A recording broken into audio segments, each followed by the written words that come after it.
Welcome to exam सहपाठी। आज के इस वीडियो में हम लोग यूपी टेट का प्रैक्टिस सेट 6 कर रहे हैं और इसमें हम लोगों ने बाल विकास और शिक्षण विधि यानी कि सीडीपी के प्रीवियस ईयर क्वेश्चंस लिए हैं। ठीक है, तो पहला क्वेश्चन देखते हैं। पहला क्वेश्चन है बुद्धि लब्धि यानी कि आपका आईक्यू होता है, वो निकालने का सूत्र क्या है।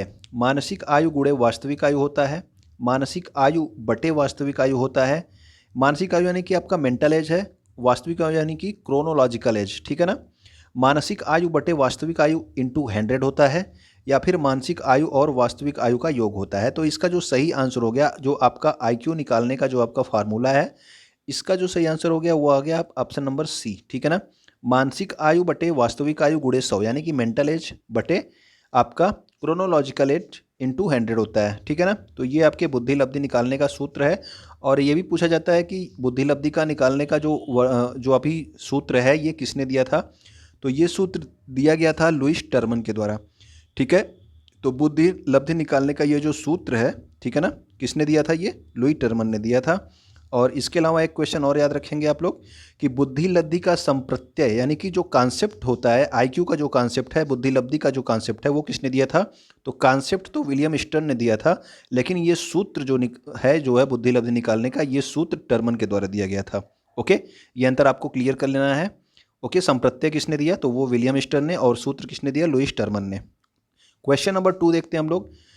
सीखने की वह अवधि जब सीखने की प्रक्रिया में उन्नति नहीं होती, यानी कि आप सीखना स्टार्ट करते हो, ठीक, जैसे ही आपका ये कर्व हो गया, आप सीखना स्टार्ट करते हो, फिर उसके बाद एक ऐसी ऐसी समय आता है, फिर आप उसके आगे सीख नहीं पाते हो। ठीक है ना, कोई वृद्धि नहीं होती, आपका पूरा एकदम इस तरह से बराबर बनता चला जाता है कर्व। तो वो क्या होता है, उसे कहते हैं सीखने का पठार। ठीक है, तो सीखने का पठार होता है ये। ओके, लर्निंग प्लेट्यू, ये आपका इस तरह से होता है। यहाँ तक तो आप सीखते हैं, लेकिन उसके बाद आपके सीखने की प्रक्रिया एकदम रुक जाती है, तो इसको कहते हैं आपका सीखने का पठार। ठीक है, अगला क्वेश्चन देखते हैं, क्वेश्चन नंबर 3। सामान्य संयुक्त कोशिका में गुणसूत्रों के जोड़े होते हैं। यहाँ पे आपसे जोड़े पूछे गए हैं, कितने जोड़े होते हैं गुणसूत्रों के, तो आपको पता होना चाहिए गुणसूत्रों के कुल होते हैं आपके 23 जोड़े। ठीक है ना, तो 23 जोड़ी। और अगर आपसे पूछ लीजिएगा कितने गुणसूत्र होते हैं, तो वो आप बताएंगे 46, क्योंकि 23 जोड़ी है और एक जोड़ी में आपका 2 होगा। ठीक है ना, तो 23 में कितना हो गया, 46। ठीक है ना, तो 23 जोड़ी गुणसूत्र होते हैं, ये आपको ध्यान रखना है। और ये देखिए कि जो आपके मानव जोड़ी में कुल 23 जोड़ी या फिर 46 गुणसूत्र होते हैं, ये आपको ध्यान रखना ही है। उसके अलावा जो 22 जोड़ी गुणसूत्र हैं, ये महिला और पुरुष दोनों में समान होते हैं। ठीक है ना, इन्हें क्या बोलते हैं, इन्हें बोलते हैं ऑटोसोम्स। और जो 23वां जोड़ी होता है, यानी कि आपके 22 जोड़ी के अलावा 44 के अलावा जो आपका 2 होता है, वो जो है उसे लिंग गुणसूत्र कहते हैं। और इसमें ये जो है आपके पुरुष में और महिला में अलग अलग होता है। तो मेल में जो होता है, तो मेल में ये 23वां जोड़ी जो होता है वो होता है आपका एक्स वाई। ठीक है ना, और फीमेल में क्या होता है ये, तो फीमेल में ये होता है एक्स एक्स। ठीक है ना, तो ये आपको ध्यान रखना है। ठीक, अगला देखते हैं, क्वेश्चन नंबर 4 की ओर आते हैं। कोहलर के द्वारा निम्न में से मतलब कोहलर निम्न में से किससे संबंधित हैं। तो कोहलर में कौन सा सिद्धांत दिया है, ये आपको बताना है। क्या उन्होंने मोटिवेशन की थ्योरी दी है, अभिप्रेरणा का सिद्धांत, या फिर डेवलपमेंट की थ्योरी दी है, विकास का सिद्धांत, या फिर पर्सनैलिटी की थ्योरी दी है, व्यक्तित्व का सिद्धांत, या फिर अधिगम की थ्योरी दी है, लर्निंग का सिद्धांत, लर्निंग थ्योरी दी है। तो ये आपको बताना है कि कोहलर किससे संबंधित है। तो आपको सबको पता है कि कोहलर ने सूझ का सिद्धांत दिया था, जिसमें उन्होंने क्या किया था, एक वनमानुष पे प्रयोग किया था, जिसका क्या नाम था, सुल्तान। ठीक है ना, सुल्तान नाम के चिंपैंजी पे प्रयोग किया था, और उन्होंने ये अधिगम का सिद्धांत दिया था। तो ठीक है, तो ये आपको याद रखना है।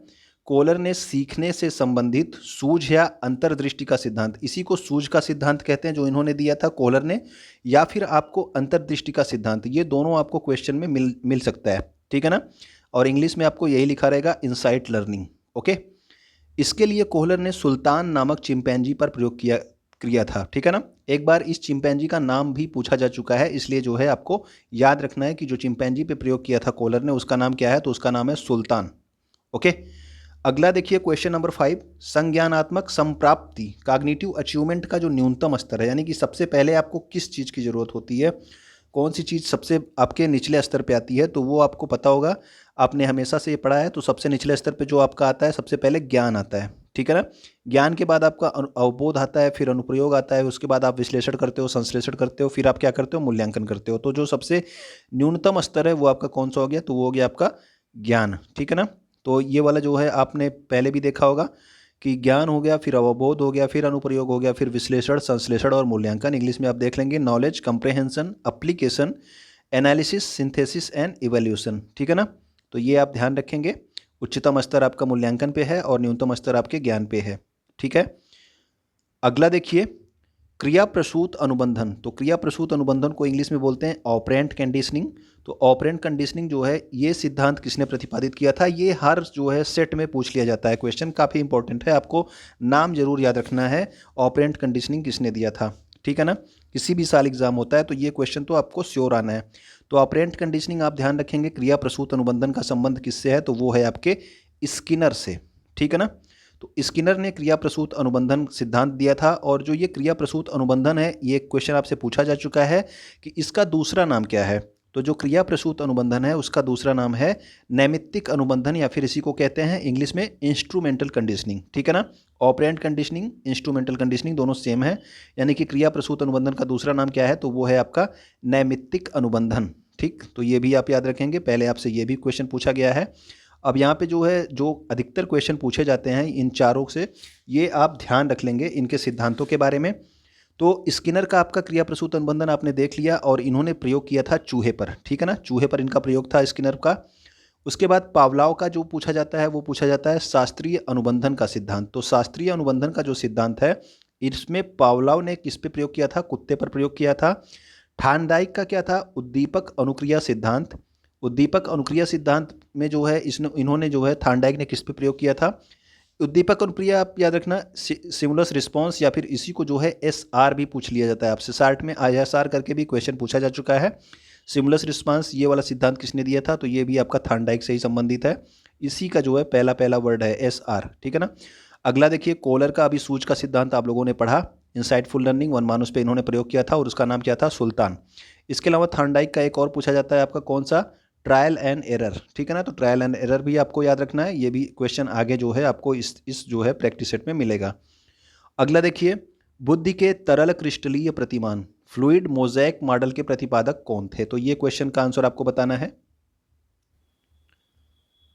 तो इसका जो सही आंसर हो जाएगा आपका क्रिस्टलीय प्रतिमान, तरल क्रिस्टलीय प्रतिमान का, तो ये हो जाएगा आपका कैटल, ठीक है ना। तो कैटल यानी कि इनका पूरा नाम इस तरह से होता है, आरबी कैटल। तो आरबी कैटल जो हैं ये आपके किससे संबंधित हैं?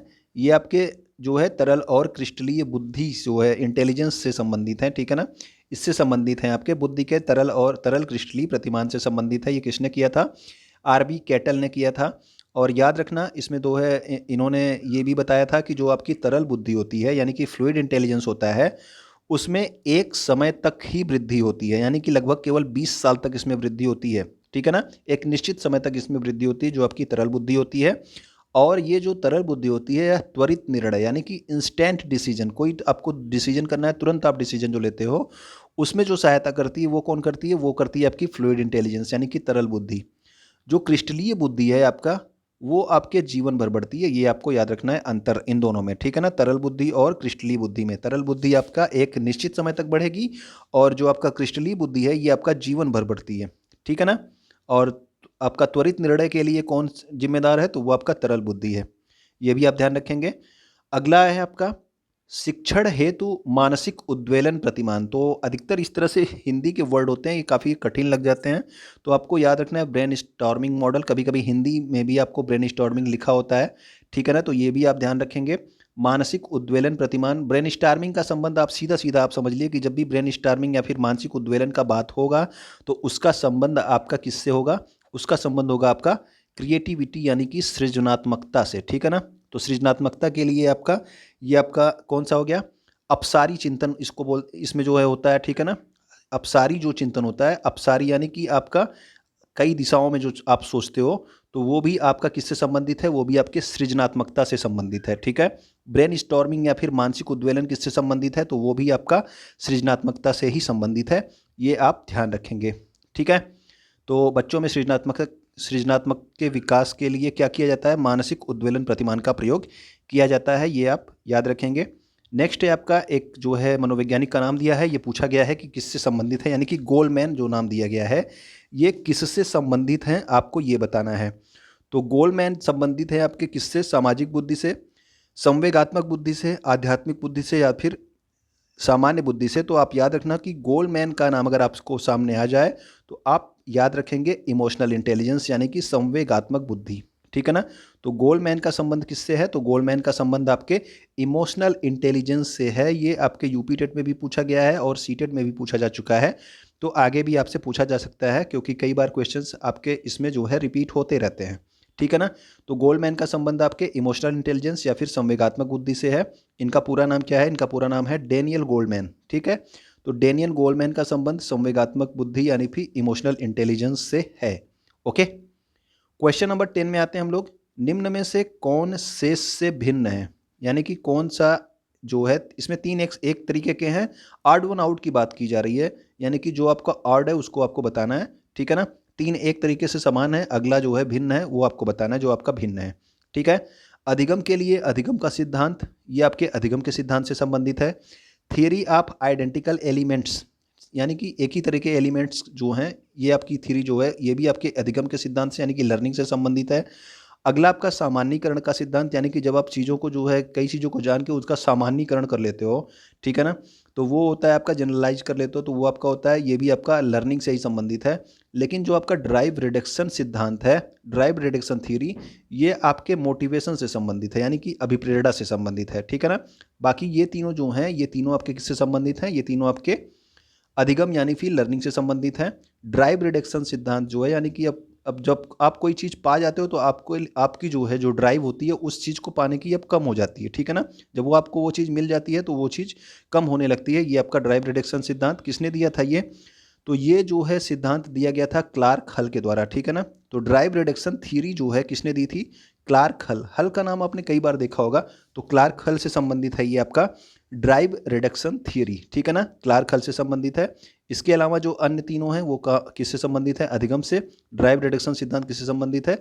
मोटिवेशन या फिर अभिप्रेरणा से, ठीक है। क्वेश्चन नंबर 11 में आते हैं। सृजनात्मकता मौलिक परिणामों को अभिव्यक्त करने की मानसिक प्रक्रिया है। तो ये भी आपका एक कथन आ गया। कथन वाले क्वेश्चन हमेशा जो है अलग अलग कथन आपसे हर साल पूछे गए हैं, तो इसको याद करना तो मुश्किल ही है। तो इसका जो सही आंसर हो गया वो हो गया आपका कौन सा? क्रो एंड क्रो, ठीक है ना। तो क्रो एंड क्रो ने कहा है कि सृजनात्मकता जो है ये मौलिक परिणामों को अभिव्यक्त करने की एक मानसिक प्रक्रिया है, ठीक है। तो इसका जो आंसर हो गया वो हो गया क्या? क्रो एंड क्रो, ठीक है। नेक्स्ट क्वेश्चन में आते हैं, क्वेश्चन नंबर 12 में। एक बालक जो साइकिल चलाना जानता है मोटर बाइक चलाना सीख रहा है, यह उदाहरण होगा किसका? ये क्षैतिज अधिगम अंतरण यानी कि आपका ट्रांसफर ऑफ लर्निंग होता है, आपने सुना होगा, ठीक है ना। हॉरिजेंटल ट्रांसफर ऑफ लर्निंग है, या फिर ऊर्ध्व अधिगम अंतरण यानी कि वर्टिकल ट्रांसफर ऑफ लर्निंग है, द्विपार्श्विक अधिगम अंतरण यानी कि बाइलेटरल ट्रांसफर ऑफ लर्निंग है, या फिर ये कोई अधिगम अंतरण हो ही नहीं रहा है यानी कि कोई ट्रांसफर ऑफ लर्निंग हो ही नहीं रही है ये इसमें। तो अगर आपने साइकिल पहले आप चलाना जानते थे, ठीक है ना, अब आप क्या कर रहे हो? अब आप बाइक चला रहे हो, तो आप ये वाला कौशल आपने पहले सीखा था, अब बाइक चलाना आप सीख रहे हो, तो इस कौशल का आप इसमें उपयोग करोगे, ठीक है ना। तो ये आप अब उच्च कौशल सीख रहे हो, ठीक है ना। पहले जो कौशल सीखा था अब उससे उच्च कौशल सीख रहे हो, और ये वाला जो आपने यहाँ पे हैंडल पकड़ना और उसको संभालना ये सब सीखा था, अब वो सब आपको इसमें काम आ रहा है। तो ये आपका क्या हो गया? जब आप उच्च कौशल सीख रहे हो तो ये आपका ऊर्ध्वाधर यानी कि आपका वर्टिकल ट्रांसफर ऑफ लर्निंग हो गया, ठीक है ना। तो इसका जो सही आंसर हो गया वो हो गया ऑप्शन नंबर बी। और आपका क्षैतिज क्या होता है? तो इसका जो आपका सही आंसर हो गया वो तो हो गया ऑप्शन नंबर बी। क्षैतिज क्या होता है? जैसे कि आपने मैथमेटिक्स सीखा था स्कूल में, उसके बाद अब आप दुकान पे जाते हो सामान वामान लेने, तो वहाँ पे उस चीज़ का उपयोग कर लेते हो, ठीक है ना। तो ये हो गया आपका क्या? क्षैतिज ट्रांसफर ऑफ लर्निंग, ठीक है। द्विपार्श्विक क्या है? आपको लिखने का कौशल पता है, अगर आप राइट हैंड और लेफ्ट हैंड दोनों से अच्छे से लिख ले रहे हो तो ये आपका द्विपार्श्विक जो है अधिगम अंतरण होगा, बाइलैटरल ट्रांसफर ऑफ लर्निंग होगा, ठीक है ना। यानी कि आपने लिखना सीखा था लेकिन अब आप दोनों हाथों से उसी तरह से अच्छे से लिख सकते हो, ठीक है। तो ये आपका बाइलैटरल ट्रांसफर ऑफ लर्निंग हो गया। तो ये देखिए, ये आपका ऊर्ध्व अधिगम अंतरण का जो है उदाहरण है, जब एक परिस्थिति में सीखा गया ज्ञान या कौशल उससे उच्च परिस्थिति में काम में लिया जाता है तो उसको ऊर्ध्व अधिगम अंतरण यानी कि वर्टिकल ट्रांसफर ऑफ लर्निंग कहते हैं, ठीक है ना। तो एक जो आपने कौशल सीखा था उससे उच्च किसी कौशल में जो है उससे उच्च परिस्थिति में आप उस कौशल का उपयोग कर रहे हो जो आपने पहले सीखा था, तो वो हो गया आपका ऊर्ध्वाधर ट्रांसफर ऑफ लर्निंग, ठीक है ना। सीखने में प्रयास एवं भूल का सिद्धांत किसने प्रतिपादित किया था? हमेशा क्वेश्चन पूछ लिया जाता है B.F. स्किनर से, थॉर्नडाइक से, पावलोव से। तो ये सब को आपको एकदम क्लियर होना चाहिए, ये क्वेश्चन आपको गलती नहीं करने हैं, ठीक है ना। तो इसका जो सही आंसर हो जाएगा वो क्या हो जाएगा? ट्रायल एंड एरर के लिए आप सब जानते हो किसका नाम? थॉर्नडाइक का नाम जानते हो, ठीक है ना। ट्रायल एंड एरर के लिए थॉर्नडाइक का नाम आप जानते हो। तो सीखने में प्रयास व भूल का सिद्धांत थॉर्नडाइक ने दिया था। प्रयास एवं त्रुटि जो सिद्धांत, इसको प्रयास एवं त्रुटि भी कहते हैं, प्रयास और भूल भी कहते हैं, ठीक है। ट्रायल एंड एरर इंग्लिश में बोलते हैं।